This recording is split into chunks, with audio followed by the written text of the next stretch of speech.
Hello friends, आप सभी का स्वागत है आपके अपने ही यूट्यूब चैनल LGR स्टडी पारा मेडिकल में। दोस्तों, जैसा कि आप सभी जान रहे हैं कि इस वीडियो सीरीज में हम लोग पारा मेडिकल प्रवेश परीक्षा के बेहतर तैयारी के लिए हिंदी व्याकरण के महत्वपूर्ण क्वेश्चन का चैप्टर वाइज तैयारी करते हैं। आपको बता दें कि आज यह इस वीडियो सीरीज़ का 8 नंबर वीडियो है हिंदी व्याकरण के महत्वपूर्ण क्वेश्चन के लिए। इससे पहले हम इस तरह का 7 वीडियो ऑलरेडी अपलोड कर चुके हैं। तो अगर आप अभी तक इस सभी 7 वीडियो को नहीं देखे हैं तो आप इस चैनल के प्ले लिस्ट में जाकर के ज़रूर देख लीजिएगा, जिसका लिंक आपको इस वीडियो के डिस्क्रिप्शन बॉक्स में मिल जाएगा या फिर आपको कमेंट बॉक्स में, दोनों जगहों पर मिल जाएगा। तो आप लोग जो है सभी 7 वीडियो को ज़रूर देख लीजिएगा। चलिए दोस्तों, आज का वीडियो शुरू करते हैं। आज के इस वीडियो में हम क्रिया जो आपका चैप्टर है, इस चैप्टर से संबंधित सभी महत्वपूर्ण क्वेश्चन का हम आज के इस वीडियो में तैयारी करने वाले हैं। तो लास्ट तक ज़रूर देखिएगा। और अगर आप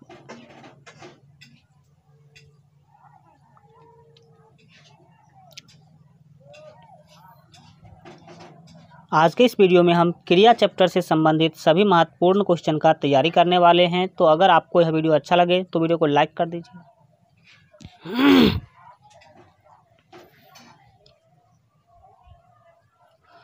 आज के इस वीडियो में हम क्रिया चैप्टर से संबंधित सभी महत्वपूर्ण क्वेश्चन का तैयारी करने वाले हैं। सो इस वीडियो को अंत तक जरूर देखिएगा। और अगर वीडियो पसंद आए तो वीडियो को लाइक और अपने दोस्तों में शेयर जरूर कीजिएगा। चलिए स्टार्ट करते हैं। ध्यान से देखने की कोशिश करेंगे और साथ साथ इतना ध्यान से देखिए कि साथ साथ आपको याद होता चला जाए।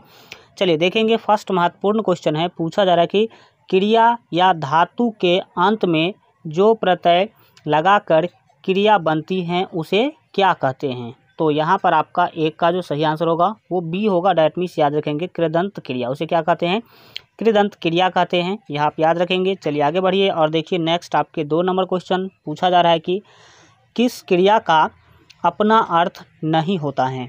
कौन सी ऐसी क्रिया है जिसका अपना जो है अर्थ नहीं होता है। तो 2 का यहाँ पर आपका जो है बी ऑप्शन सही होगा। याद रखेंगे रंजक क्रिया यहाँ पर आपका बिल्कुल ही सही आंसर होगा। चलिए आगे बढ़ेंगे और 3 नंबर क्वेश्चन देखिए। पूछा जा रहा है कि धातु के बाद वा प्रत्यय जोड़कर कौन सी क्रिया बनती है। धातु के बाद अगर आप वा प्रत्यय जोड़ते हैं तो कौन सी क्रिया बनेगी। तो 3 का यहाँ पर आपका जो है बी ऑप्शन सही होगा। डैट मीन्स याद रखेंगे यहाँ पर आप देख सकते हैं कि द्वितीय प्रेरणार्थक क्रिया। कौन सा, तो द्वितीय प्रेरणार्थक क्रिया यहाँ पर आपका बिल्कुल ही सही आंसर होगा। नेक्स्ट देखिए 4 नंबर क्वेश्चन, धातु के बाद आ प्रत्यय जोड़कर कौन सी क्रिया बनती है। धातु के बाद अगर आप आ प्रत्यय जोड़ते हैं तो कौन सी क्रिया बनेगी। तो यहाँ पर आपका 4 का जो सही आंसर होगा वो डी होगा। डैट मीन्स याद रखेंगे प्रथम प्रेरणार्थक क्रिया जो है यहाँ पर आपका सही आंसर होगा। नेक्स्ट 5 नंबर क्वेश्चन है, आयशु रोते रोते सो गई वाक्य में कौन सी क्रिया है। यहाँ पर आपको एक सेंटेंस दिया गया है। सेंटेंस क्या है, आयशु रोते रोते सो गई। इस वाक्य में जो है कौन सी क्रिया है यही आपको बताना है। तो 5 का जो यहाँ पर आपका सही आंसर होगा वो आपका जो है बी होगा। डैट मीन्स याद रखेंगे यहाँ पर आप देख सकते हैं कि असमापिक क्रिया। असमापिक क्रिया क्या होता है, इसी को आपको बता दें कि अकर्मक क्रिया भी बोला जाता है। असमापिक क्रिया को ही अकर्मक क्रिया ही भी बोला जाता है। तो ये जो रोना है वैसी क्रिया जिससे कर्ता के ऊपर ही प्रभाव पड़ता है, उससे किसी दूसरे को प्रभाव नहीं पड़ेगा, तो उसको हम असमापिक क्रिया कहेंगे, यानी कि अकर्मक क्रिया कहेंगे। जैसे कि अगर कोई रो रहा है तो रोने से किसी दूसरे पर प्रभाव नहीं पड़ेगा, जो रो रहा है उसी के ऊपर प्रभाव पड़ेगा। तो इस तरह की क्रिया को हम असमापिक क्रिया कहेंगे या अकर्मक क्रिया भी से बोला जाता है। नेक्स्ट देखेंगे 6 नंबर क्वेश्चन, पूछा जा रहा है कि वर्तमान काल के कितने प्रकार हैं। तो यहाँ पर 6 का सी ऑप्शन आपका सही होगा। आज देखेंगे वर्तमान काल के 5 प्रकार होते हैं। नेक्स्ट 7 नंबर क्वेश्चन है, कृदंत क्रिया के कितने भेद होते हैं। कृदंत क्रिया के जो है कितने भेद होते हैं कृदंत क्रिया के। तो 7 का यहाँ जो आपका ए ऑप्शन से होगा। याद रखेंगे 4 भेद होते हैं कृदंत क्रिया के। ठीक है। नेक्स्ट देखेंगे 8 नंबर क्वेश्चन, पूछा जा रहा है कि आपको बताना है कि मूल धातु में कर प्रत्यय लगाकर जो क्रिया बनती है उसे क्या कहते हैं। तो 8 का यहाँ पर जो आपका सी ऑप्शन है बिल्कुल ही सही होगा। उसको कहते हैं पूर्वकालिक। क्या कहते हैं, पूर्वकालिक कहते हैं। यह आप याद रखेंगे। चलिए देखेंगे नेक्स्ट हम लोग यहाँ पर आपके 9 नंबर क्वेश्चन। 9 नंबर क्वेश्चन के द्वारा पूछा जा रहा है कि भाव सूचक क्रिया के कितने भेद होते हैं। भाव सूचक क्रिया के कितने भेद होते हैं। तो 9 का यहाँ पर आपका बी ऑप्शन से होगा। देखेंगे 5 भेद होते हैं। 10 नंबर क्वेश्चन है कि किताब रख कर चले जाओ वाक्य में कौन सी क्रिया है। एक वाक्य है किताब रखकर चले जाओ, इस वाक्य में कौन सी क्रिया है यही आपको बताना है। तो 10 का यहाँ पर आपका जो है डी ऑप्शन बिल्कुल ही सही होगा। डैट मीन्स यहाँ पर जो है आप देख सकते हैं कि आज्ञा सूचक क्रिया, मतलब आप किसी को आज्ञा दे रहे हैं कि किताब रखकर क्या करो, चले जाओ, तो आज्ञा सूचक क्रिया हो गया। यहाँ पर आगे बढ़ेंगे और देखेंगे नेक्स्ट यहाँ पर हम लोग जो है 11 नंबर क्वेश्चन के द्वारा जो है यहाँ आपसे पूछा जा रहा है कि कार्य के आधार पर क्रिया के कितने भेद होते हैं। कार्य के आधार पर जो है आपको क्रिया के भेद को बताना है। तो 11 का यहाँ पर आपका बी ऑप्शन से होगा। याद रखेंगे 2 होते हैं, अकर्मक और सकर्मक क्रिया होती हैं। ठीक है, देखेंगे अगले हम लोग 12 नंबर क्वेश्चन पूछा जा रहा है कि सकर्मक क्रिया के कितने भेद होते हैं। तो 12 का यहाँ पर आपका ए ऑप्शन सही होगा। याद रखेंगे सकर्मक क्रिया के भी 3 भेद होते हैं। नेक्स्ट 13 नंबर क्वेश्चन है कि काम का नाम बताने वाले शब्द को क्या कहते हैं। जो शब्द काम का नाम बताता है उस शब्द को हम क्या कहते हैं। तो 13 का सी ऑप्शन, उसको हम कहते हैं क्रिया। वैसे भी आप लोग जानते हैं कि जिस शब्द से काम या फिर काम का बोध होता है, क्रिया का बोध होता है, तो उसे हम क्या कहते हैं, क्रिया कहते हैं। जो शब्द आपको काम का नाम बताता है उसे हम क्रिया कहते हैं। चलिए आगे बढ़ेंगे और देखेंगे 14 नंबर क्वेश्चन के द्वारा पूछा जा रहा है कि क्रिया के रूप परिवर्तन होते हैं। क्रिया के जो रूप है वो किसके अनुसार परिवर्तन हो सकते हैं। तो 14 का जो यहाँ पर आपका डी ऑप्शन है सही होगा। याद रखेंगे लिंग के अनुसार भी होगा, वचन के अनुसार भी होगा और पुरुष के अनुसार भी होगा।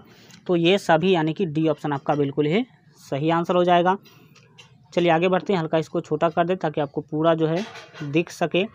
चलिए देखिए यहाँ पर अपने 15 नंबर क्वेश्चन को पूछा जा रहा है कि चिड़िया आकाश में उड़ रही है, इस वाक्य में उड़ रही क्रिया किस प्रकार की है। उड़ रही जो शब्द है, ये जो क्रिया है वो किस प्रकार की है। तो 15 का यहाँ पर आपका ए ऑप्शन से होगा अकर्मक। क्या होगा, अकर्मक होगा। क्यों अकर्मक होगा, क्योंकि अभी हम आपको बताए थे अकर्मक किसे कहते हैं। आपको पता होना चाहिए कि 2 क्रिया होती है, अकर्मक और सकर्मक। तो उड़ रही है, उड़ना क्या है, अकर्मक क्रिया है। क्यों, अकर्मक क्रिया उसे कहते हैं जिससे केवल कर्ता पर ही प्रभाव पड़ता है। मतलब जो उड़ रहा है उसी को घाटा होगा या फिर फ़ायदा होगा या फिर उसी को थकान होगा, उससे किसी दूसरे को प्रॉब्लम नहीं होगा, तो उसको कहते हैं अकर्मक क्रिया। ठीक है, और सकर्मक क्रिया किसे कहते हैं, जिससे दूसरा प्रभावित हो रहा हो उसे हम सकर्मक क्रिया कहते हैं।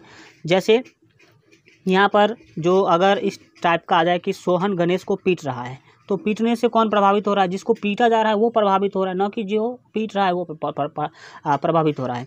तो वो हो जाएगा सकर्मक क्रिया। ठीक है, चलिए 16 नंबर क्वेश्चन देखिए, बोला जा रहा है कि क्रिया मूल किसे कहते हैं। क्या पूछा गया, क्रिया मूल किसे कहते हैं। तो 16 का जो यहाँ पर आपका बी ऑप्शन है सही होगा, उसको धातु कहते हैं। क्रिया मूल किसे कहते हैं, धातु को। ठीक है, 17 नंबर क्वेश्चन देखिए, पूछा जा रहा है कि निम्नलिखित क्रियाओं में से कौन सी क्रिया जो है अनुकरणात्मक नहीं है। कौन सी क्रिया अनुकरणात्मक नहीं है। तो 17 का सी ऑप्शन यहाँ पर आपका सही होगा। देखेंगे झूठलाना जो है अनुक्रियात्मक क्रिया नहीं है। आगे देखिए 18 नंबर क्वेश्चन है, पूछा जा रहा है कि क्रिया बनाने के लिए धातु में क्या जोड़ा जाता है। क्रिया अगर बनाना है आपको तो धातु में क्या जोड़ते हैं। तो 18 का आपका बी ऑप्शन से होगा, ना जोड़ते हैं। जनरली हम देखते हैं कि जो भी क्रिया वाला शब्द होगा उसके लास्ट में ना लगा होता है।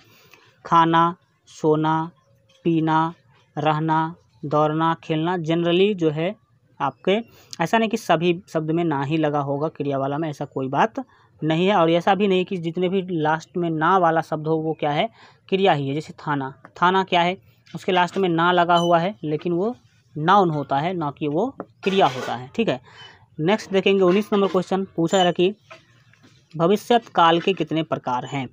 तो 19 का यहाँ पर जो है आपका सी ऑप्शन सही होगा, यानी कि भविष्यत काल के जो है 2 प्रकार होते हैं, यह आप याद रखेंगे। चलिए आगे बढ़ जाइए और देखिए यहाँ पर अपने 20 नंबर क्वेश्चन को, 20 नंबर क्वेश्चन है, पूछा जा रहा है कि निम्नलिखित वाक्यों में से कौन सा ऐसा वाक्य है जिसकी क्रिया कर्ता के लिंग के अनुसार ठीक नहीं है। क्रिया जो है कर्ता के लिंग के अनुसार ठीक नहीं है।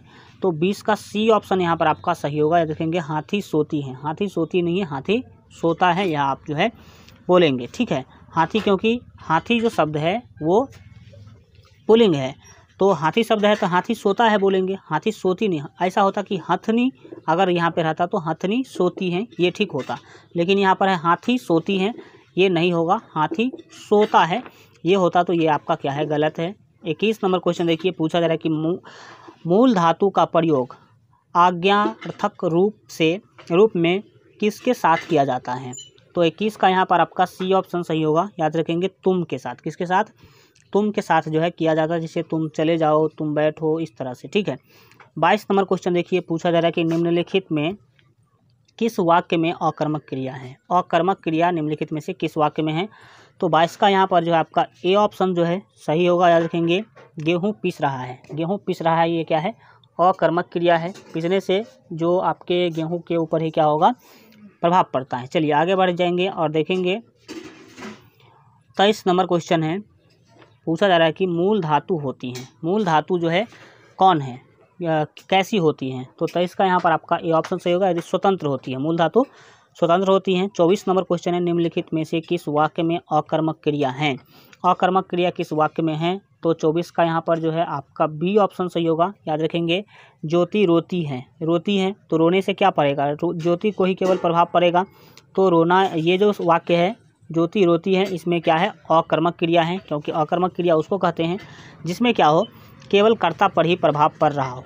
नेक्स्ट देखेंगे हम लोग यहाँ पर आपके 25 नंबर क्वेश्चन को, पूछा जा रहा है कि आपको बताना है कि नाम धातु के किस प्रत्यय का योग होता है। नाम धातु में, किसमें, नाम धातु में किस प्रत्यय का योग होता है, यही आपको बताना है। तो 25 का ए ऑप्शन आपका सही होगा। देखेंगे ना धातु, ना का, किसका, ना का। 26 नंबर क्वेश्चन है कि सुमित सो रहा है, वाक्य में क्रिया का भेद है। तो सो रहा है तो सुमित पर भी ऐसी ही प्रभाव पड़ रहा है, तो ये अकर्मक क्रिया हो जाएगा। तो 26 का यहाँ पर जो आपका सही आंसर होगा वो ए होगा, यानी कि अकर्मक क्रिया। सोना जो है केवल जो सो रहा उसी को प्रभावित करता है, तो वो अकर्मक क्रिया हो जाएगा। 27 देखिए, पूछा जा रहा है कि संज्ञा, सर्वनाम और विशेषण शब्द में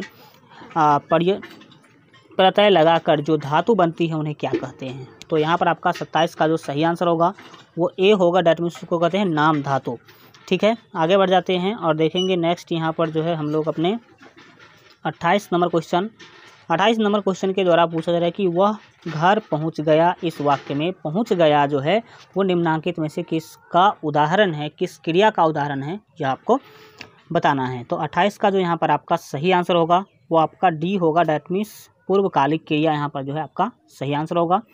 29 नंबर क्वेश्चन देखिए, 29 नंबर क्वेश्चन के द्वारा पूछा जा रहा है कि संज्ञा विशेषण और क्रिया विशेषण, संज्ञा विशेषण और क्रिया विशेषण शब्द के बाद जब दो अलग अलग धातु आते हैं तो उन्हें क्या कहते हैं। तो यहाँ पर आपका 29 का जो सही आंसर होगा वो बी होगा। डैट मीन्स उसको कहते हैं मिश्रित धातु। क्या कहते हैं, मिश्रित धातु कहते हैं।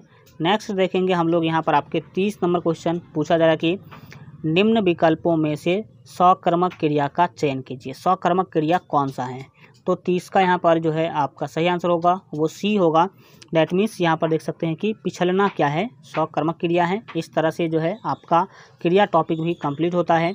आज के लिए इतना ही रखते हैं। आज का वीडियो कैसा लगा कमेंट के माध्यम से ज़रूर बताइए, और अगर आप अभी तक इस वीडियो को लाइक नहीं किए हैं तो वीडियो को लाइक कर दीजिए। और बेहतर तैयारी के लिए अगर आप लोग अभी तक हमारे मोबाइल ऐप को डाउनलोड नहीं किए हैं तो इस वीडियो के डिस्क्रिप्शन बॉक्स में आपको मोबाइल ऐप का लिंक मिल जाएगा, तो वहाँ से मोबाइल ऐप आप लोग ज़रूर जो है डाउनलोड कर लीजिए। चलिए मिलते हैं अगले वीडियो में, तब तक अपना ख्याल रखिए और LGR स्टडी देखते रहिए।